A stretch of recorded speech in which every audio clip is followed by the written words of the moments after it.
Gue cerita sedikit soal background si Invia ini. Jadi Invia Media Pratama adalah salah satu perusahaan. Totally kita ada 5 perusahaan. Pertama adalah Invia Media Pratama, di mana gue CEO-nya dan itu membidangi soal media. Lalu ada Invia Niaga Digital. Di situ kita melakukan bisnis retail. Lalu ketiga ada Invia Pariwara, itu event organizer kita. Dan keempat, terpaksa harus gue sebut, Thai Lalat Study juga salah satu dari anak perusahaan gue. Di mana kita bergabung dalam satu holding yang namanya Invia Mega Semesta. Dan di sini gue bakal cerita soal Invia Media dan apa sih yang kita kerjakan. Dan yang paling penting, apa sih poin yang bisa teman-teman bawa pulang nantinya. Ini adalah network kita sekarang.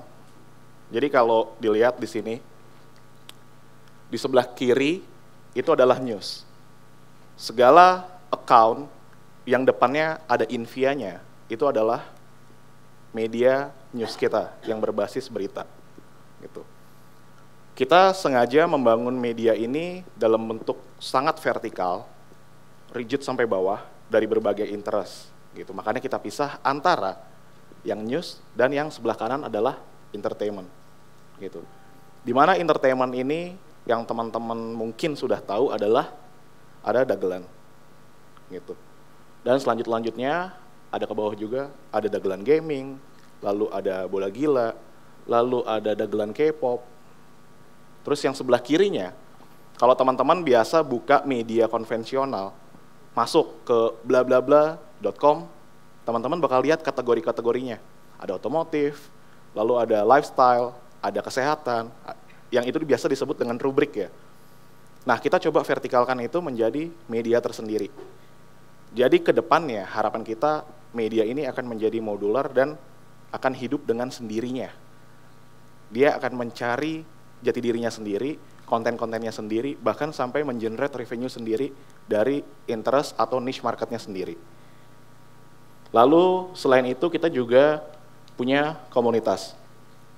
Di mana komunitas ini itu adalah salah satu commandments kita yang harus kita bangun.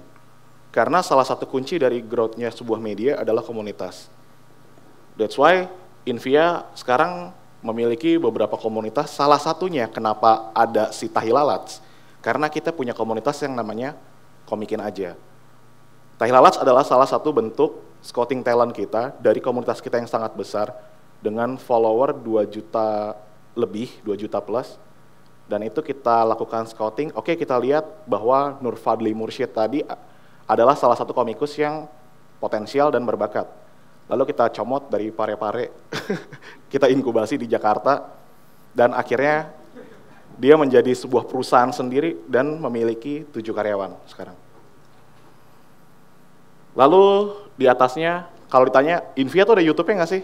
Nah, kita sadar betul bahwa teman-teman di sini juga para content creator atau para YouTuber yang tadi Bung Pangeran saya sangat antipati menyebut itu, effortnya besar banget untuk ngebangun sebuah platform YouTube. That's why kita lebih melakukan, bahasanya adalah mengakuisisi atau mensindikasi atau partnership. Gitu. Dan ini adalah media platform YouTube paling besar di Indonesia dengan sekarang udah 7 juta subscriber, dan itu adalah bagian dari kita. Jadi yang kita lakukan adalah melakukan partnership. Dan selanjutnya, nextnya, kita apain sih aset-aset sosial media ini? Kita akan masukin ke dalam platform yang bernama invia.co yang saat ini sedang under development. Jadi kebalik dengan media-media pada umumnya, ketika mereka membangun platformnya lebih dulu, lalu mereka mendistribusikan konten-kontennya itu sekarang di sosial media, udah terlambat. Kalau kita berawalnya dari orang susah, nggak punya modal, jadi kita mainnya homeless media. Semua konten kita sebarnya di sosial media, karena kita nggak punya platform. Karena membangun platform itu sangat mahal. Dan sekarang tugas kita adalah membawa mereka masuk ke dalam rumah kita. Ini adalah Invia in numbers, buat teman-teman lihat. 1 bulan, ini monthly ya, 1 bulan sekarang angkanya kita ada di 1,6 miliar impression. Dengan kata lain, konten kita 1 bulan dilihat 1,6 miliar kali oleh para netizen yang budiman.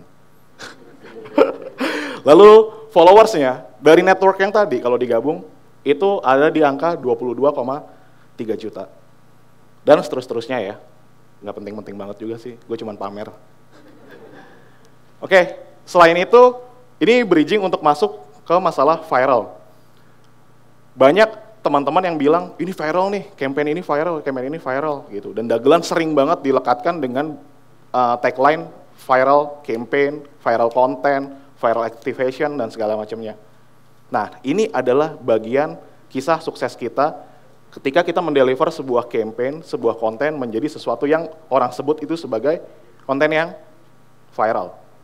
Mereka adalah bagian dari kita menyebutnya sebagai dagelan cyber army. Wah, ngeri banget ya. Tapi nggak loreng-loreng sih. Totalnya ada sekitar 2 juta followers yang tersebar di berbagai region di Indonesia. Jadi ketika kita ngelempar isu, boom, si Indonesia akan diamankan oleh mereka-mereka ini nih. Ini adalah agen-agennya. Next, apa aja sih yang udah dilakuin? Ada yang pernah lihat nggak? Ada yang pernah sadar nggak? Bahwa di timeline kalian, di sosial media kalian, ngelihat salah satu dari campaign-campaign ini atau hashtag-hashtag ini nih. Sedikit banyak, dagelan ikut meramaikan hashtag-hashtag ini atau campaign-campaign ini. Salah satunya adalah Om Telolet Om. Dengan 740.000 submission. Dan sekarang terakhir gue buka ternyata udah jadi 1 juta. Nah, akun-akun jualan tuh nempel. Nah, di sini kita bakal ngelihat juga bagaimana sih caranya atau bagaimana sih prosesnya sampai sesuatu campaign, sesuatu konten itu menjadi viral. Sebenarnya viral, gue nggak bisa menyebut apa tolak ukurnya. Karena ini gue menganggapnya viral itu adalah sebuah asumsi. Nggak bisa diukur dengan apa-apa. Gitu. Nah, kita melakukan, ada 2 di sini. Yang pertama, kita tracking dulu, kita search dulu, bahwa ada apa sih yang terjadi di sosial media. Lalu dengan aset 22 juta plus tadi yang kita punya, kita amplify. Tugas kita adalah mengamplify konten-konten yang disinyalir memiliki potensi untuk yang orang katakan viral tadi. Itu adalah kejadian atau tren yang terjadi di sosial media. Dan ada juga yang memang sudah kita siapkan sebagai agenda. Ini prosesnya, kita melakukan research, udah pasti, lalu kita melakukan A/B testing. A/B testing melalui internal dan eksternal. Seperti tadi kita punya komunitas dan kita punya network di berbagai region. Lalu kita trial dan kita launching. Pertanyaannya, apakah viral bisa diciptakan? Bisa. Kita menciptakan viral bahkan pesanan dari klien. Ini adalah salah satu campaign yang kita deliver ketika klien kita adalah Falcon. Mereka mengeluarkan film Dylan dan tugas kita adalah gimana caranya Dylan diomongin di sosial media dengan konten yang unik. Akhirnya gue minta teasernya selama 1 menit, gue cari base cut-nya. Tim mencari base cut-nya lalu di-cut, dibikin rumusnya. Jadi meme itu ada rumusnya sebenarnya. A, B, terus jadi C, kayak gitu. Ada premisnya, lalu ada apanya. Nah, ini adalah salah satu yang kita deliver untuk mensukseskan film Dylan dengan 2.600 konten submission-nya. Ada yang ingat Baby Shark nggak sih? Nah, Baby Shark ini menjadi salah satu tren juga di Indonesia, bahkan di seluruh dunia, yang kita sinyalir juga pada saat itu pergerakannya lumayan oke nih, ini enak nih buat kita bikin boom. Akhirnya kita amplify. Tapi di balik itu, kita bekerja sama dengan Pinkfong untuk dia tap in di dalam campaign kita untuk meluncurkan games-nya. Gitu. Oke, pertanyaannya, viral bisa dilakukan semua orang apa enggak? Jawabannya buat gua enggak. Kenapa? Karena itu butuh effort, butuh aset. Viral bisa dikendalikan oleh mereka-mereka yang punya media value sangat besar. Nah, lantas apa yang bisa kita lakukan? Pasti di sini teman-teman punya interest ke suatu hal, teman-teman punya hobi, teman-teman punya usaha, teman-teman punya komunitas. Pertama, yang paling penting adalah bangun semuanya lewat media. Itu hal paling kecil, hal paling simpel. Jangan memulai bisnis dengan membangunnya adalah produk dulu. Lalu dibuatkan medianya, yang nantinya media itu akan menjadi katalog, orang akan resisten gitu. Apa ya alasan gue untuk follow media lo yang isinya cuma produk-produk doang? Jadi mindsetnya yang dibangun adalah kita bangun dulu medianya. Lantas media yang seperti apa? Nanti kita akan bahas. Pertama ada medianya.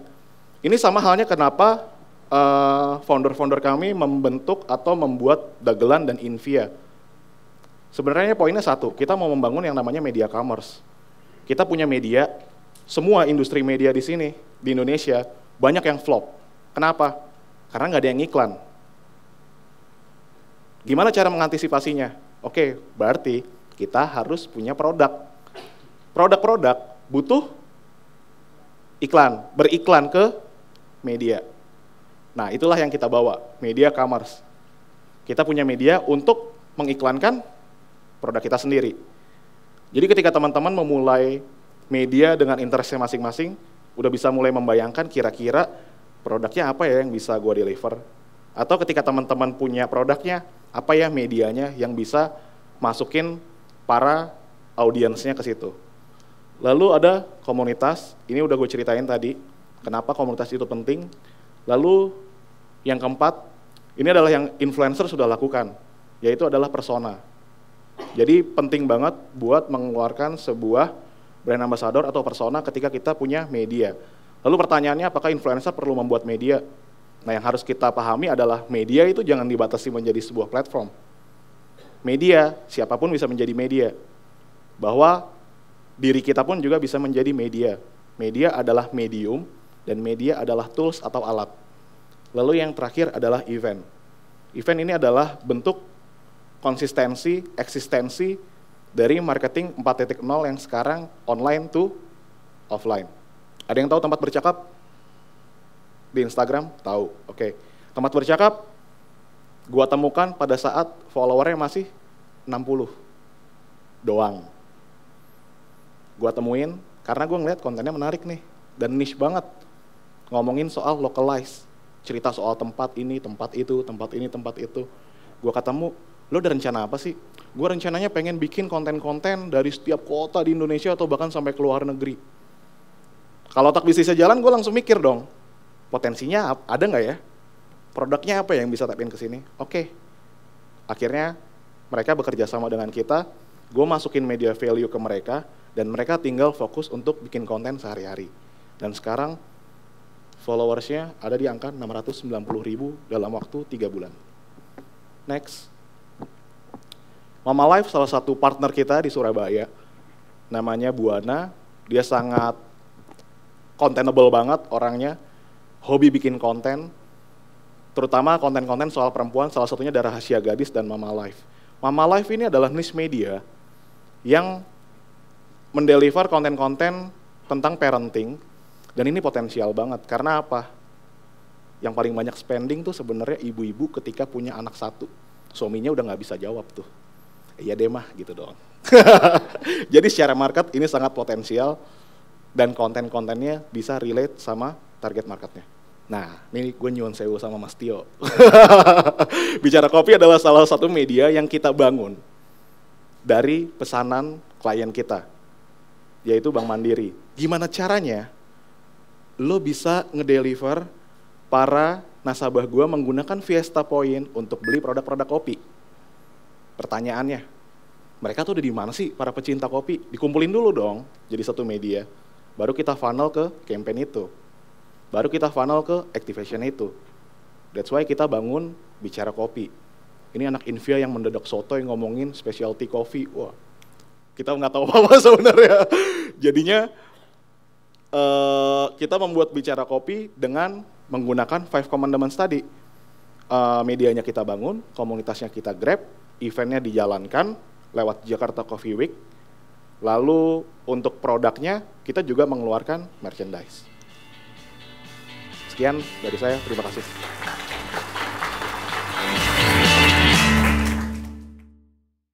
Buka aja Bukalapak.